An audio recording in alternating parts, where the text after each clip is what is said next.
आपने अपने मुंह से इतना कह दिया, मेरे लिए इतना ही काफी है। धन्यवाद। धन्यवाद नहीं, सिर्फ धन। धन की चाबी से तकदीर का बंद दरवाजा भी खुल जाता है। तो मैं आपको कोटा दूंगा और आप मुझे अपनी कंपनी के आधे शेयर देंगे। डन, बिल्कुल डन कलेक्टर साहब, मुझे मंजूर है। ओके। माफ कीजिए, नमस्ते।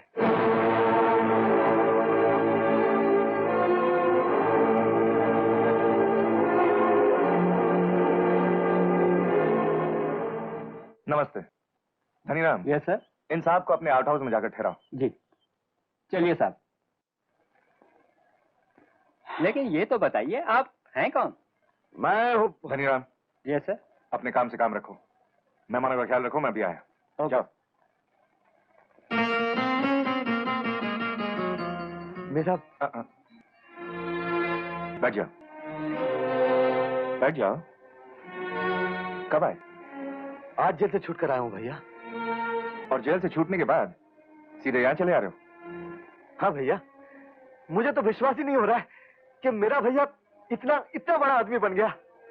और मुझे भी विश्वास नहीं हो रहा है कि जेल की सजा काटने के बाद तुम सीधे यहाँ चले आओगे। जी हाँ, अगर लोग पूछेंगे कि इस खूनी मुजरिम से तुम्हारा क्या संबंध है, तो मैं उनको क्या जवाब दूंगा? यहाँ आने से पहले तुम्हें ये ख्याल बिल्कुल नहीं आया? कहीं से भी फोन कर देते, मैं तुमसे मिलने चला था, सीधे यहाँ चले आए। अरे शहर भर के रईस बैठे हैं, बिजनेसमैन बैठे हैं, मेरी तो पोजीशन ऑकवर्ड कर दी तुमने। भूल हो गई। जाने इतनी मुद्दत तुम लोगों के बिना कैसे गुजारी, ये मेरा दिल जानता है।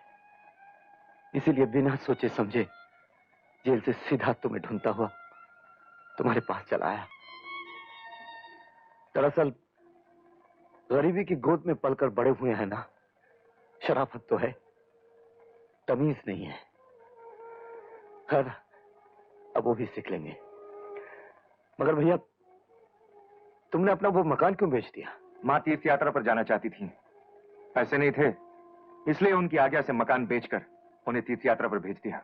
अरे, आपने तो जूस मांगा था, यहाँ क्यों चले आए? क्या हुआ? कुछ नहीं, यूं ही। ये मेरी पत्नी है, सपना। नमस्ते। नमस्ते। आपने इनका परिचय तो कराया ही नहीं, ये कौन है? वो सपना, हम जिस मकान में पहले रहते थे ना, ये उसके सामने वाले मकान में रहते थे। मेरे और इनके पिताजी गहरे दोस्त थे। ओह, तो ये बात है। मतलब कि आप दोनों भाई जैसे हुए।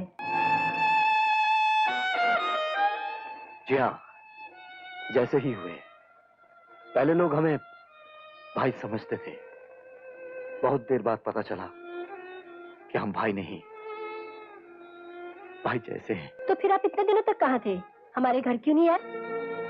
क्या करूं भाभी, हम भाई जैसे हैं तो आप भाभी जैसी हुई ना। तो भाभी, हालात की बेड़ियों में जकड़ा हुआ था, आज आजादी मिली तो आप जैसे भाई और भाभी जैसे रिश्तेदारों से मिलने चला आया। अरे हाँ, आपकी माँ जी तीर्थ यात्रा पर गई है ना, कब वापस आ रही हैं? अभी कोई खबर नहीं आई है। और आपके एक छोटे भाई थे, वो आजकल क्या कर रहे हैं? अब वो एक बहुत बड़ा वकील बन गया है। अगर तुम्हें उसे मिलना है तो मैं तुम्हें एड्रेस दे देता हूँ, मनीष नगर, रोड नंबर 6। बहुत बहुत शुक्रिया, आप लोगों से मिलकर बहुत खुशी हुई। भगवान आप लोगों को सुखी रखे, आप दिन दुनी रात चौगनी तरक्की करें, इतनी शोहरत इतनी दौलत आपको मिले कि आपके लिए समेटना मुश्किल हो जाए। यही मेरी दुआ है, यही मेरी प्रार्थना है। क्या कहा? आपके भाई ने आपके साथ गद्दारी की? आपने उसको बड़ा किया और उसने आपके साथ ऐसा सलूक किया? नालायक, एहसान फरामोश। अब देखिए, आप बिल्कुल फिक्र मत कीजिए, मैं उसको कोर्ट में घसीट कर लाता हूं और उसको ऐसा सबक सिखाता हूं कि वो 10 जन्म तक याद रखेगा। बिल्कुल। हाँ संजय,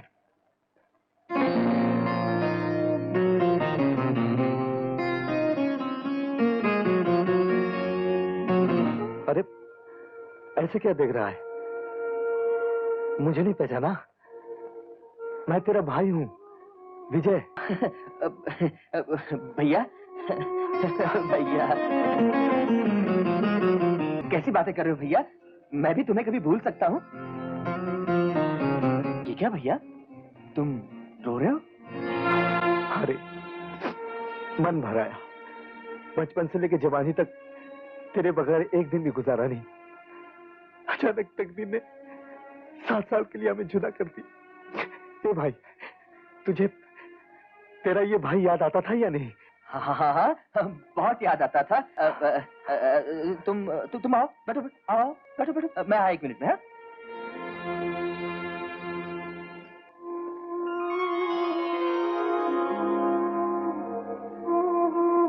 हे भगवान, तेरा लाख लाख शुक्र है। कम से कम इस बदलती दुनिया में मेरा संजय नहीं बदला। लो ना भैया। ये रुपए मुझे क्यों दे रहे हो? तुम इसे रख लो। 7 साल की जेल काटकर जो इंसान आता है, इस दुनिया से उसका रिश्ता कट चुका होता है। लोग उसे भुला चुके होते हैं। कोई नौकरी नहीं देता, कोई कर्ज नहीं देता, कोई घर नहीं देता। इन रुपयों से तुम दोबारा अपनी जिंदगी शुरू कर सकते हो, एक कारोबार शुरू कर सकते हो, अपना ठिकाना बना सकते हो। संजय, जो बात तुम अपनी जबान से खोलकर नहीं कह पा रहे हो, ये नोट अपनी जबानी साफ कह रहे हैं कि मैं इन्हें ले लूं और दोबारा तुम्हारे घर में कभी ना आऊं, ताकि तुम्हारी वकालत के काले कोट पर मेरे नाम का काला धब्बा ना लग जाए, है ना? कैसी बातें कर रहे हो भैया, ये तुम्हारा अपना घर है, शौक से आते जाते रहो। जहां आते से जाते लगा रहता भाई, उस घर में जाया नहीं करते। और तू तो बहुत बड़ा आदमी बन गया रे। मेरा सपना पूरा हो गया। तेरी खुशियां तुझे मुबारक हो। तेरी खुशियों की दुनिया में मैं कांटे बिखरने कभी नहीं आऊंगा। तुम मुझे गलत समझ रहे हो? नहीं संजय नहीं, मैं तुम्हें कैसे गलत समझ सकता हूं? मैंने जिंदगी को इतने नजदीक से देखकर समझ लिया है कि किसी को सही और गलत समझने का सवाल ही पैदा नहीं होता। तू खुद को इतनी अच्छी तरह से नहीं समझ सकता जितना मैं तुझे समझ सकता हूं। खुश रह भाई, आबाद रहे।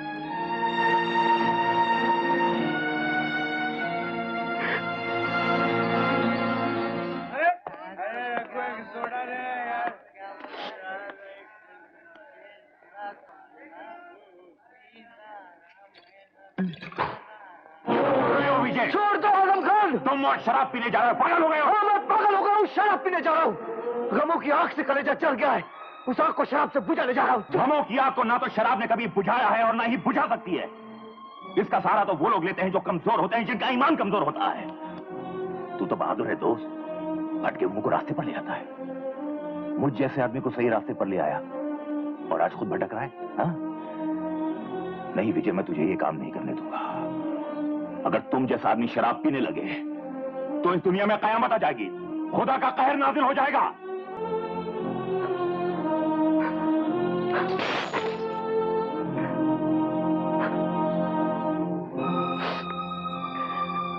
मुझे माफ कर दो आजम भाई, मैं बिल्कुल टूट गया हूं। प्यारे, तूने ही तो एक दिन कहा था ना कि जिंदगी में दिन और रात की तरह गम और खुशी आते जाते रहते हैं।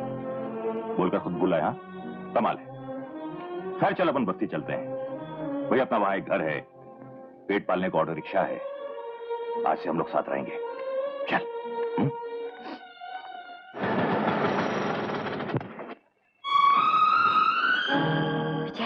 विजय, विजय, विजय, ये क्या?